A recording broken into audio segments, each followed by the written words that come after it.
90% लोकांना कदाचित हे माहिती नाही आहे. सलमान खान याने ज्या महान मावळ्याची भूमिका या चित्रपटामध्ये साकारलेली आहे, ज्याने स्वतःच्या जीवाची बाजी लावून शिवाजी महाराजांचे प्राण वाचवले, असे जीवा महाले यांचं समाधीस्थळ कुठे आहे? तर चला मग मी आज तुम्हाला त्यांच्या समाधीस्थळाकडे घेऊन जाणार आहे. आता आपण आलो आहे शिवरत्न जिवाजी महाले यांच्या समाधीस्थळाकडे. हे बघा, हे आहे त्यांचं समाधीस्थळ.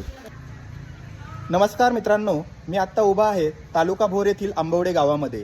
तर इथे दोन महत्त्वाच्या समाधी आहेत. माझ्या मागे जी समाधी आहे तर ती आहे सरदार कान्होजी नाईक जेदे यांची, आणि ही जी समाधी आहे तर ती आहे जिवाजी महाले यांची. ह्या दोघांनीही स्वराज्य स्थापनेमध्ये, हिंदवी स्वराज्य स्थापनेमध्ये शिवाजी महाराजांच्या सोबत महत्त्वाची भूमिका बजावली होती.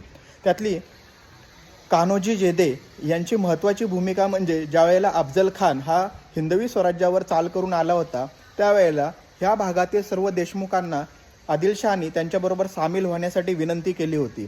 तर कान्होजी नाईक जेदे या सरदाराने महत्त्वाची भूमिका बजावली यामध्ये, की इथले सगळे देशमुख होते त्यांनी आपल्या शिवाजी महाराजांच्या बाजूने वळवले. होता जीवा म्हणून वाचला शिवा, हे वाक्य आपल्या सर्व मावळ्यांना अगदी तोंडपाठ आहे. त्याचं महत्त्वाचं कारण म्हणजे ते आपल्या हिंदवी स्वराज्याशी निगडीत आहे. ज्यावेळेला अफजल खान आपल्या हिंदवी स्वराज्यावर चाल करून आला होता आणि त्यांनी शिवाजी महाराजांची भेट प्रतापगडावरती ज्यावेळेला घेतली होती, त्या कायर अशा अफजल खानाने त्यांना मारण्याचा प्रयत्न केला होता आपल्या शिवाजी महाराजांना.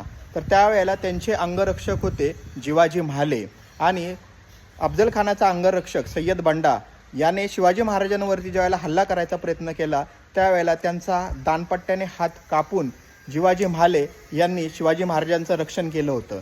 त्यामुळे जिवाजी महाले यांचं नाव हा मराठा इतिहासामध्ये, हिंदवी स्वराज्याच्या इतिहासामध्ये अगदी सुवर्णाक्षरांनी नोंदलेलं आहे, कोरलेलं आहे. हे बघा, शिवाजी महाराजांचे अंगरक्षक वीर जिवाजी महाले यांची समाधी आहे ही. होते जिवाजी म्हणून वाचले शिवाजी.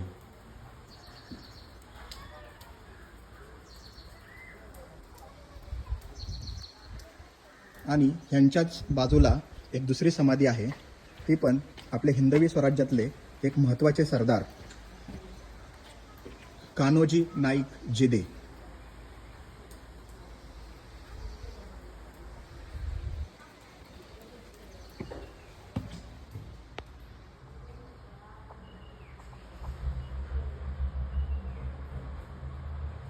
त्यांचं समाधीस्थळ आहे.